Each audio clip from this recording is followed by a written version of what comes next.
Hello. ഞാൻ ഇന്ന് ഒരു കൗതുകമുള്ള ഒരു വീഡിയോ നിങ്ങൾക്ക് കാണിച്ചു തരാം. ഡൊണാൾഡ് ട്രംപിൻ്റെ സമനില അല്ലെങ്കിൽ തെറ്റിയിരിക്കുന്നു എന്ന് പലരും പറഞ്ഞപ്പോൾ ഞാൻ വിശ്വസിച്ചില്ല. അപ്പോൾ ഇത് ഓരോ ദിവസം ഓരോ തരത്തിലാണ് ആൾ പറയുന്നത്. അപ്പോൾ ഇന്നലെ മൊത്തം എന്ന് പറഞ്ഞാൽ യൂറോപ്യൻ കൺട്രീസ് റിഗ്രറ്റ് ചെയ്ത് ജർമ്മനി, ഇപ്പോൾ ബ്രിട്ടൻ അമേരിക്കൻ്റെ കൂടെ യൂഷ്വലി കൂടേണ്ടതാണ്, പക്ഷേ ബ്രിട്ടൻ റിഗ്രറ്റ് ചെയ്തു. അപ്പോൾ അമേരിക്ക ഇപ്പോൾ ഒറ്റപ്പെട്ട് കിടക്കുകയാണ്. ഇപ്പോൾ ഡൊണാൾഡ് ട്രംപിന് രണ്ട് ഓപ്ഷനാണ് ഉള്ളത്. ഒന്ന്, യുദ്ധത്തിൽ നിന്ന് പിൻവാങ്ങുക, ഇസ്രായേലിനെ അവിടെ ഉപേക്ഷിക്കുക.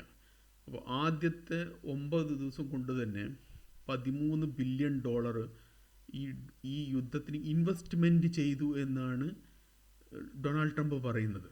എന്താണ് വേർഡ്? ഇൻവെസ്റ്റ്മെൻറ്റ് എന്ന്. കാരണം എന്താണെന്ന് പറഞ്ഞാൽ ഈ യുദ്ധത്തിന് ഇറങ്ങുന്ന സമയത്ത് ഡൊണാൾഡ് ട്രംപ് അമേരിക്കൻ ജനതയോട് കൊടുത്ത വാക്ക് എന്താണെന്ന് പറഞ്ഞു കഴിഞ്ഞാൽ everybody will get benefit of what's going to happen in Iran. അതായത് ഇറാനെ കീഴ്പ്പെടുത്തി കഴിഞ്ഞ് കഴിഞ്ഞാൽ അവിടുത്തെ ഓയിൽ റിസർവ് അമേരിക്കക്കാരൻ്റെ സ്വന്തമായിരിക്കും, just like whatever happened in the Venezuela.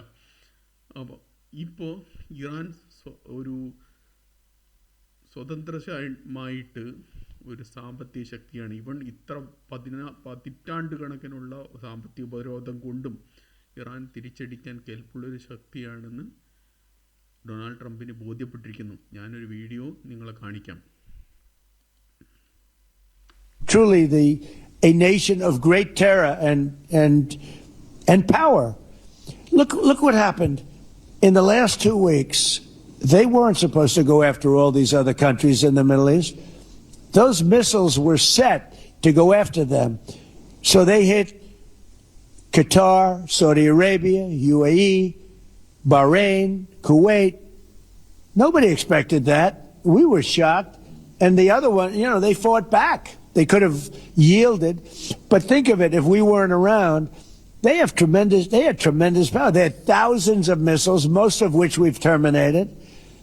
They had thousands of drones. They were making drones and missiles all over the place. We've knocked out most of those factories. I mean, now they're sending out 2 or 3 missiles. Now, they've still got some. They might have 8% left. But mostly they've been eliminated. They've been terminated by what we did and what Israel did too. Iran, who's truly a nation. Okay, അപ്പം നമ്മൾ ഇന്ന് സംസാരിക്കാൻ പോകുന്നതെന്ന് പറഞ്ഞു കഴിഞ്ഞാൽ, അപ്പോൾ America തന്നെ സ്വയം സംഭവിക്കുന്നുണ്ട് ഇറാൻ ഇത്രയും ബുദ്ധിപരമായിട്ടും ആയുധപരമായിട്ടും ഇത്ര ശക്തിയുള്ള രാജ്യമാണ്. അവർ ഒരിക്കലും GCC കൺട്രീസിനെ ഇറാൻ ആക്രമിക്കുന്നില്ല. കാരണം അമേരിക്കയുടെ സാമ്പത്തിക വ്യവസ്ഥിതി നിലനിൽക്കുന്നത് GCC കൺട്രിയിലെ ഓയിലും അതിൻ്റെമായിട്ടുള്ള $1 കണക്ഷനിലുമാണ്. പെട്രോളിയം എത്ര കാലത്തോളം ഡോളറിൽ വിൽക്കുന്നു അത്രത്തോളം കാലം അമേരിക്കൻ്റെ കയ്യിൽ പൈസ ഉണ്ടാകും. അമേരിക്കൻ കറൻസി എന്നുള്ളത് സ്വർണത്തിൻ്റെ അല്ലെങ്കിൽ വേറെ ഏതെങ്കിലും ഒരു അസറ്റുമായിട്ട് ലിങ്ക് ചെയ്തിട്ടുള്ള കറൻസി അല്ല. അവർക്ക് ഇഷ്ടം പോലെ അടിക്കാം. ഒരു പേപ്പറാണ്. Actually what is A currency? Just A paper.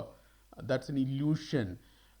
Commodity is A reality.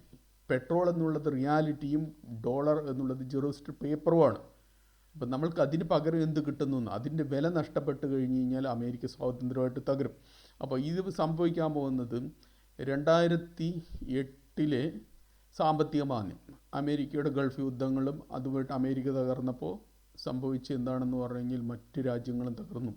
കാരണം നമ്മളുടെ ഈ വേൾഡ് ഡിപ്പെൻഡ് ചെയ്തിരിക്കുന്ന ഓയിലിലാണ്, ഓയിൽ ഡിപ്പെൻഡ് ചെയ്തിരിക്കുന്നത് ഡോളറിലാണ്, ഡോളർ ഡിപ്പെൻഡ് ചെയ്തിരിക്കുന്നത് അമേരിക്കയിലാണ്. അമേരിക്ക നമ്മളുടെ എക്കോണമി അന്നത്തെ കാലത്ത് അമേരിക്കനെ ഡിപ്പെൻഡ് ചെയ്യാത്ത ഒരു എക്കോണമിയായിരുന്നു. അന്നുകൊണ്ട് നമ്മളുടെ എക്കോണമി അതിനെ സർവൈവ് ചെയ്തു.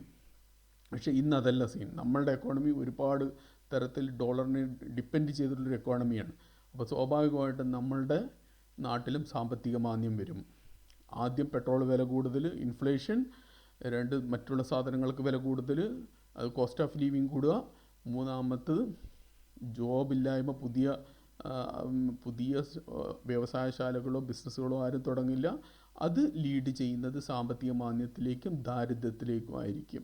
Thank you so much for watching my channel. Keep watching. നമ്മൾക്ക് പ്രതീക്ഷിക്കാം അമേരിക്ക എങ്ങോട്ടാണ് പോകുന്നത്. ഒന്നില്ലെങ്കിൽ അമേരിക്കയുടെ ഈഗോ. ഈ യുദ്ധത്തിൽ നിന്ന് അമേരിക്ക വിട്ട് പോയി കഴിഞ്ഞ് കഴിഞ്ഞാൽ അമേരിക്ക യുദ്ധം തോറ്റു. Attack is the best defence. അപ്പോൾ ഒരു ഘട്ടത്തിൽ നമ്മൾക്ക് ഒരു ചെറിയ ഒരു ഉദാഹരണം പറയാം.